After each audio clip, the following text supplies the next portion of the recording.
Kitchen में आपका स्वागत है। आज मैं कोलंबो बनाने जा रही हूँ, जो साउथ इंडियन का ये बहुत ही फेमस डिश है। तो ये जितना भी वेजिटेबल्स आज मैं यूज़ करने जा रही हूँ, सारे का सारे हमारे घर का बगीचा का है। तो ये बैगन ली हूँ, ये टमाटर है हमारा, और ये साउथ में बहुत ही फेमस होता है ये खाना और बहुत ही टेस्टी लगता है। तो ये है मोच्चे है, जिसको हम सेम का सीड भी बोलते हैं, बीज बोलते हैं। तो जो फ्लैट बीन्स होता है ना, उससे भी होता है, छोटा सा बीन्स होता है, छोटा छोटा रहता है, उसका भी ये उसका सीड है। तो जब सूख जाता है ना, तो उसको सुखाने के बाद फिर ऐसे हम पानी में डाल करके उसको 2-3 घंटे के लिए हम छोड़ देना है हमें। छोड़ने के बाद मैं स्वादानुसार थोड़ा सा नमक डाल दी हूँ, थोड़ा सा उसमें पानी डाल दी हूँ, ताकि हमारा जो भी है, हमारा मोच्चे है, जो भी सीड है, ये बीज है, वो बहुत अच्छे से बॉईल हो जाए। अभी मैं थोड़ा सा इमली ली हूँ, इमली को मैं गर्म पानी में डाल दी हूँ।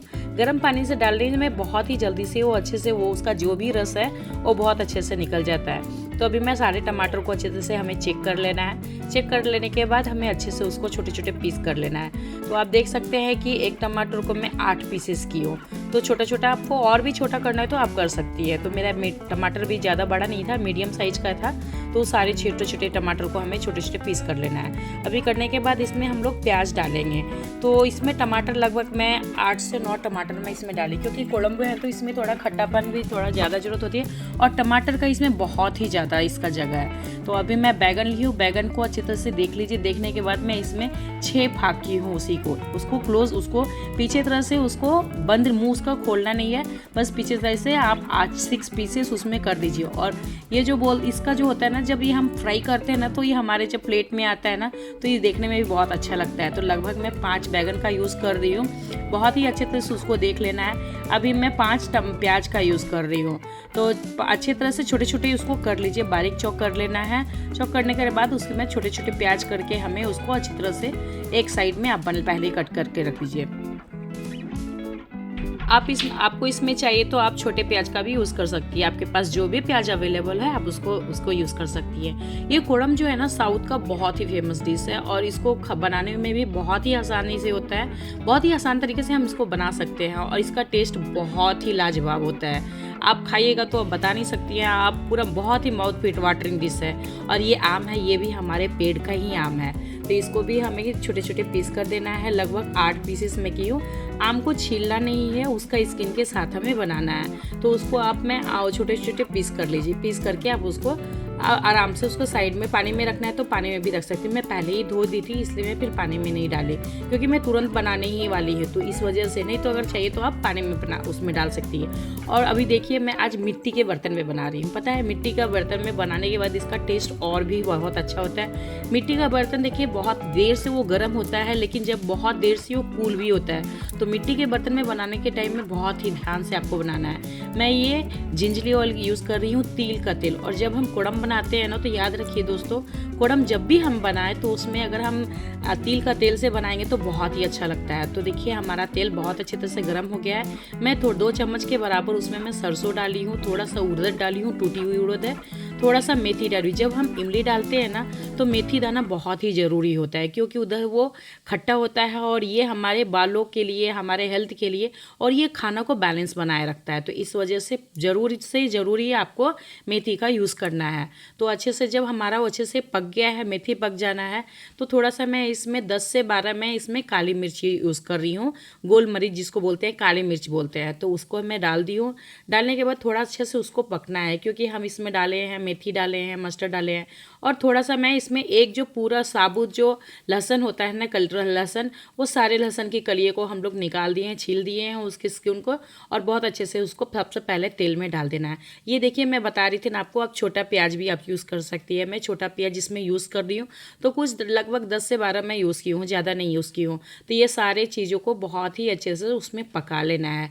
तो इसका फ्लेम मैं हाई ही रखी हूँ, क्योंकि मिट्टी का बर्तन है ना, ये तुरंत ही ठंडा नहीं होता है, और इस वजह से मैं थोड़ा सा अच्छे से हाई फ्लेम में रखी हुई, ताकि वो बहुत ही अच्छे तरह से हमारा जो छोटा प्याज और लहसुन में डाली हो ना, बहुत अच्छे तरह से पक जाए। और जब याद रखिए दोस्तों, जब भी हम कोड़म बनाते हैं ना, तो उसमें भूनना बहुत ही ज़रूरत होती है। तो मैं एक मिर्ची का यूज़ की हूँ और जो 4 प्याज मैं ली थी वो सारे प्याज को जो हम छोटे छोटे बारीक कट करके रखे थे उसको आप अच्छी तरह से उसमें डाल के 2-3 बार उसको अच्छे से फ्राई कर लीजिए। तो जब इसमें क्या होता है कि हम कभी कभी क्या होता है, आपको चाहिए तो आप बैगन को अलग से भी फ्राई करके निकाल सकती है। मैं इसमें अलग से बैगन नहीं फ्राई की हूँ, मैं इसी में डाल दी हूँ। अगर पहले से फ्राई कर दीजिएगा तो उसका और भी बात अलग ही हो जाता है। तो देखिए बहुत ही अच्छी तरह से हमारा प्याज जो है बहुत अच्छे से उसको हम रोस्ट कर दिए हैं, भूंज लिए हैं। अभी देखिए उसमें बहुत ही सॉफ्ट हो गया है। हम आपको लग रहा होगा कि बहुत ज़्यादा प्याज है, लेकिन कोड़म्ब में वो जो ग्रेवी होता है ना टमाटर और प्याज के कारण ही होता है, क्योंकि इसमें हम दाल नहीं डालते हैं। दाल हमें सांभर में डालना पड़ता है, इसमें नहीं डालते हैं। तो इस वजह से जो ग्रेवी रहता है तो टमाटर और प्याज से बनता है। तो अभी देखिए हमारा प्याज बहुत अच्छे से भूंज गया है। तो मैं क्या कि सबसे पहले उसमें जो हम पहले ही जो हम बैगन डालते हैं ना उसको फ्राई करते हैं ना, तो उसको हम लोग डाल देते हैं जब पहले ही तेल में ना, तो वो जो एक्सेस ऑयल जो रहता है ना, तो जो हमारा बैगन है ना बहुत अच्छे से वो फ्राई हो जाता है। तो उसको ज़्यादा मैं फ्राई नहीं की है, लगभग मैं 2 से 3 मिनट उसको फ्राई की हूँ। थोड़ा सा मैं आधा चम्मच के बराबर में इसमें हल्दी डाली हूँ। हल्दी डाल देने के बाद देखिए हमारा प्याज और जो बैगन है बहुत अच्छे तरह से वो पक गया है।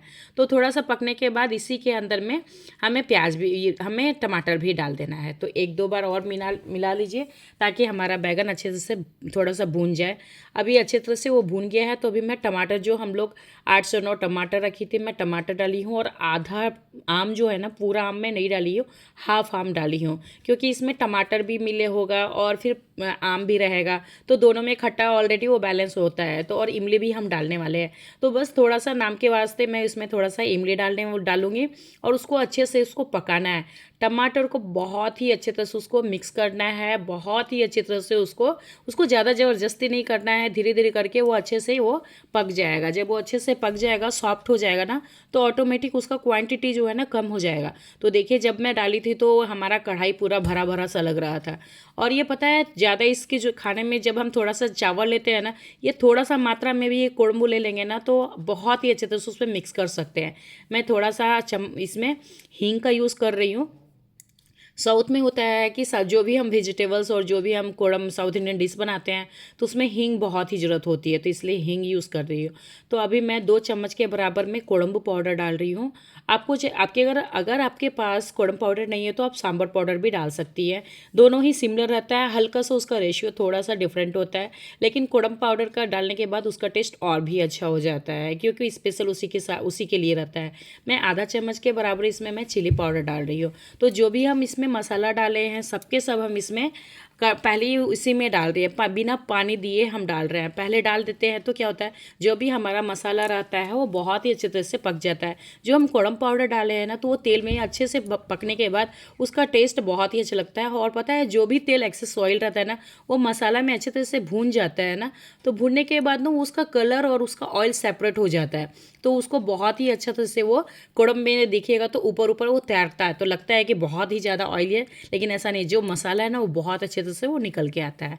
तो देखिए हमें मसाला डालने के बाद 1 से 2 मिनट उसको पकाना ही पकाना है। तो थोड़ा हम पका देंगे, अच्छे से वो पक जाएगा। तो जो हम मोचे जो बोल रहे थे ना, सेम का बीज, ये देखिए जैसे हम लोग बोलते हैं कि फ्लैट बीन्स रहता है उसका सीड रहता है, जब बहुत वो बूढ़ा हो जाता है ना तो उस बीज को हम यूज़ नहीं करते हैं।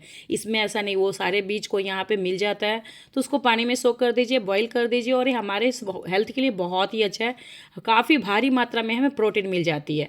तो इसको मैं अच्छी तरह से उसमें डाल दी हूँ। मैं पूरा नहीं डाली हूँ, मैं थोड़ा सा उसको फ्राई भी करने वाली हूँ, इसलिए मैं उसको थोड़ा सा ही डाली हूँ। लगभग मैं 1 कप के बराबर में इसमें मोचे का वो जो बीज रहता है बीज में डाली हूँ।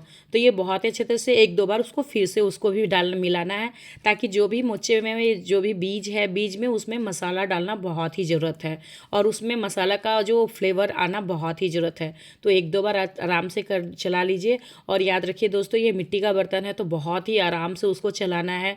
हमें स्टील का बर्तन यूज़ नहीं करना है। स्टील का अगर हम कुछ भी ये छोलनी और चमचा अगर हम यूज़ करेंगे ना, तो क्या होगा, वो मिट्टी के बर्तन पे लग के टूट भी सकता है।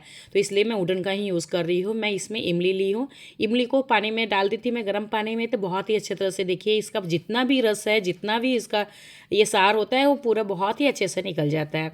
तो अभी बहुत ही अच्छे से वो निकल गया है। तो अभी लास्ट मिनट में ही डालना है, पहले नहीं डालना है। तो अभी जो भी हम डाल दिए हैं तो उसको एक दो बार फिर से उसको चला देना है। चला देने के बाद उसका देखिए थोड़ा सा उसमें मैं पानी भी डाल रही हूँ, क्योंकि हमें कुड़म भी बना रहे हैं और जो हमारा वेजिटेबल्स है और जो भी हम इसमें डाले हैं तो उसका उसका मात्रा बहुत ज़्यादा है। तो थोड़ा सा उसमें पानी में डालने के बाद क्या होता है, वो बहुत अच्छे से बॉईल भी हो जाएगा। और जितना आपको क्वांटिटी चाहिए पानी का, जितना चाहिए आपको वो आप उतना रख सकती हैं। तो अभी 1-2 मिनट के लिए हमें इसको चला देना है। चला देने के बाद इसको आप क्लोज भी कर सकती है। अभी देखिए हम जब साबुत पूरा हुआ जो इसमें बैगन डाले थे तो देखिए कितना अच्छा लग रहा है, ऊपर ऊपर ये तैरता हुआ बहुत ही खूबसूरत लगता है। बहुत ही इसका टेस्ट बहुत ही लाजवाब होता है और ये हेल्थ के लिए भी बहुत अच्छा है, और जो नहीं खाएगा ना वो भी खाएगा। तो ये बहुत ही टेस्टी रहता है, और जब हम तेल जिंजली ऑयल में बनाते हैं तो उसका टेस्ट और भी अच्छा होता है। अभी देखिए मैं पहले ही जब बॉईल की थी तो उसी टाइम में भी मैं नमक डाल दी थी, जो भी सीड में जो बीज था उसमें मैं डाल दी थी। इसलिए मैं अभी जो कोड़म बना रही हूँ ना, तो इस सब्जी के लिए मुझे थोड़ा सा नमक की ज़रूरत है, तो थोड़ा सा नमक मैं डाल दी थी। और इसमें आपको चाहिए तो आपके पास अगर गुड़ है तो गुड़ आप डाल सकती है, नहीं तो आप चीनी डाल सकती है। मैं 1 चम्मच के बराबर इसमें अभी मैं चीनी भी डाल दी हूँ। तो बहुत ही अच्छे तरह से उसको एक बार मिला देना है करना।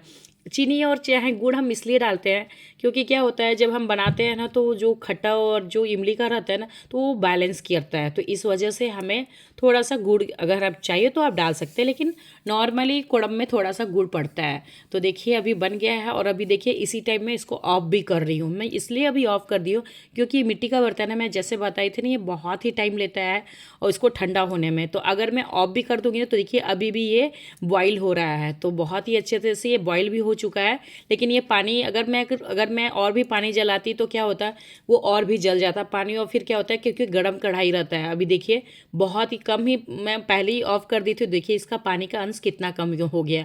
तो अगर आपको चाहिए तो आप स्टील का बर्तन में ही बना सकती है, लेकिन इसमें बनाने में इसका टेस्ट का बात ही अलग है। तो देखिए हमारा कोड़म बन के तैयार हो गया है। इसको आप राइस के साथ, और अगर आपको चपाती चाहिए तो चपाती के साथ भी खा सकती है। तो हमारा कोड़म ये देखिए बहुत माउथ वाटरिंग डिश है ये। अगर आपको भी चाहिए तो आप भी हमारे इस चैनल को देखिए, और चैनल में मैं काफ़ी सारे डिश डाल के रखी हूँ, उसको भी देख के आप भी बनाइए। तो हमें बताइए कि आपको हमारा कोड़म का रेसिपी कैसा लगा। Thank you for watching Shreya Kusum kitchen. ऐसे ही बनाते हमारे साथ लगे रहिए और हमारे साथ बने रहें। Thank you.